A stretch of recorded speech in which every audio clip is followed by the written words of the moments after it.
SNL was the biggest show ever. There was nothing like it. Wild and crazy guy in a van down by the river. It's an American institution. I had the pleasure of speaking with you about Piece by Piece a little bit ago. Oh, yeah. And I remember you saying you loved to work with creative people and interview creative people and feel inspired by them. Did you get to do that at all as an executive producer on this, or was there something else about the role you really appreciated? No, I didn't talk to any creative people making this. No, that's a joke. Yes. I mean, everybody at SNL is creative, meaning not just performers and not just writers, but the costume department and the set department, you know. I mean, it's like, let's put on a show, that kind of attitude every week. Yeah, so there's something very addictive about it. I mean, what's interesting is how many people have been here for years, decades behind the scenes. Like, there's something that people don't want to quit the show because making it is unlike anything else in our culture. And for me, you know, it's just trying to figure out what that thing is and trying to channel it into these films, you know, and this series. It was like, you know, I loved doing it. It was also a chance to bring in a bunch of other great filmmakers I love, like Marshall Curry and Rob Alexander and Neil Berkeley and Jason Zeldas, to really come up with different slices of the SNL history as opposed to some kind of blanket history, which you can never do 50 years of in a film anyway. So why don't we just tell more specific stories that are interesting? And I kind of loved that approach of doing it because we get to be specific in a way that helps you understand the creative choices that get made. That leads into the thing I was going to ask, which is like the first two episodes feel like kind of what you would expect someone to want to, you know, make something about, which is the writing and the casting. How did you land on spending a full episode on Cowbell and a full episode on season 11? I had the idea to do an episode about Cowbell in the very beginning. And I kind of love that, like, super deep dive into minutia, because sometimes through the really specific, you get the universal, you know, and you learn things like, oh, the fact that Will Ferrell changed his sweater in the Cowbell sketch between dress and air to put on a smaller sweater so his stomach hung out. Is like, of course, that's a genius decision, but that's like a costuming decision. Like, when else are you ever going to talk about that? So being able to kind of get into that kind of detail, I actually love that. The comedy nerd in me geeks out on that completely. And season 11 is like a totally untold story of SNL. I mean, not to mention that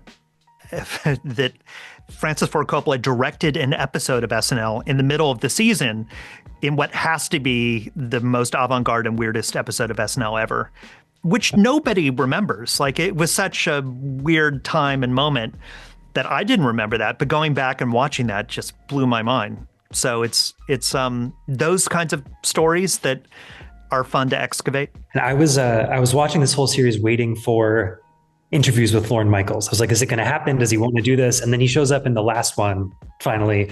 But how do you decide who to speak to about what? You know, you have this huge talent pool and you have so many different potential avenues. I mean, I feel like for most people at the show, Lorne is like the Wizard of Oz. He's the man behind the curtain. And I felt like for these episodes that keeping him that kind of figure worked well. Plus, yeah. Lorne doesn't love to talk about all this stuff too. Although everybody else loves to talk about it. Yeah, I mean, we had an embarrassment of riches because people who have been through the show love to talk about this show. So if anything, the hard part was just how we stop interviewing people. Because, you know, I would love to hear from more people, but at a certain point, you're like, it just doesn't all fit. So I think, you know, we interviewed, definitely more than 60 different people for the show. Many, yeah, I think even more than that, if I think about it, maybe to 60 cast members. Anyway, it was a crazy number of people. Wow. But that's the thing, at least by focusing it didn't feel like we were trying to be comprehensive. We were just trying to be specific about the show. And yeah, that was a fun approach. I really enjoyed watching audition segments for people who didn't make the show. Like, I really loved that was in there in the beginning. How hesitant were people, like, Jennifer Coolidge or Kevin Hart to have those out there? And did anybody say no to that? I'm trying to remember. I think people are okay with us using clips. Not everybody was dying to go on to talk about failing at their audition. A couple of people did, Stephen Colbert, but no, I mean, on Wikipedia, there's an entire page dedicated to people who auditioned for SNL and didn't get it. And if you look at that page, it's like a murderer's row of comedic talent. So just that alone could be its own film, just the, 150 people on that list. So, it's more like we just had to represent every type of experience people had with the show. And even with auditioning, just all those different eras and, and all the emotions. That was the thing that really surprised me about the auditions is how emotional people got watching them. Because I imagine if you're a comedic performer, that is the biggest moment of your life, when you're auditioning for SNL. I think there are a lot of people who, had a hard time watching themselves going back. I know. So it is interesting. I love Amy saying, Amy Poehler being like, actually, that's enough. Yeah. I spoke to you about, when we spoke about Piece by Piece, I remember you saying your takeaway was kind of about listening to your own uniqueness and stripping away the noise and stuff. I was wondering, what did you take away from, diving into the world of SNL and helping make these 4 episodes? That's a good question. I always learn so much from doing things like this. And I've been a comedy nerd my whole life, and I've always wanted to do more about comedy. There's a kind of lack of preciousness in the show that you can put everything into a sketch.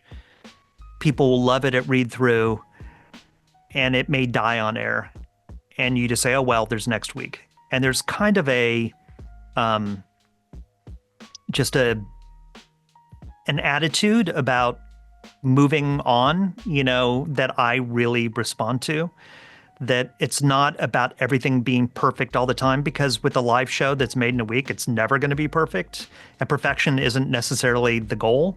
It's trying to kind of capture something magical and something that you can't control, and I kind of like that. I feel like that's more of a documentary thing. It's not the scripted thing. It's like jazz. It's like you're just trying to capture a certain moment that happens for a bunch of ways you can never describe. And that's kind of what comedy at its best is too. It was really beautifully put. And that is all I have for you. So thank you so much for your time. Cool. Congrats on this. It's awesome. Great talking to you again. Live from New York. Live from New York. Live from New York. Live from New York.